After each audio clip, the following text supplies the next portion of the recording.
এ বাবা, চিরুনিটা তো আমি এখানেই রেখেছিলাম, কোথায় গেল? এই মাত্র খুঁজে পাচ্ছি না। এই না মা চিরুনি।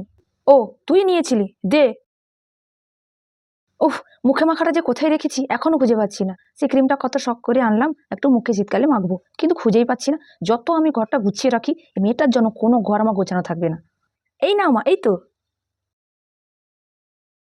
উফ, আজকে তো রান্না করতে ইচ্ছেই করছে না, কিন্তু রান্না করতে হবে, না হলে মনা তো না খেয়ে থাকবে। না না, রান্না করবো, যাই। বা তোমার শরীরটা মনে হয় আজকে ভালো নেই, তুমি ঘুমোবে যাও, আমি আজকে রান্নাটা করে দেবো। এই তোর কি হয়েছে রে? আজকে বড় তুই একা একা বলছিস রান্না করবি? তোকে তো অন্য কোনোদিন রান্নাঘর সীমানায় আমি দেখতে পাই না। আজকে বলছিস তুমি ঘুমোবে যাও, আমি রান্না করে দেবো। কি হয়েছে রে তোর? কই কিছু না তোমা, কি আবার হবে? ঠিক আছে, তুই যখন বলছিস তোর কিছুই হয়নি, তাহলে আমি ঘুমোবো, যাই। ও মা দাঁড়াও।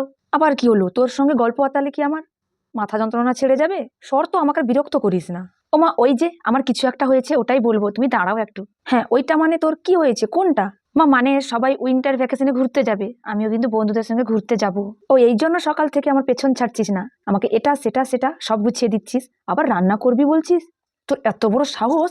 শুনে রাখ, তুই যা কিছু করিস না কেন, তোকে আমি ঘুরতে যেতে দেবো না। না না, যাবো না, যাবো না।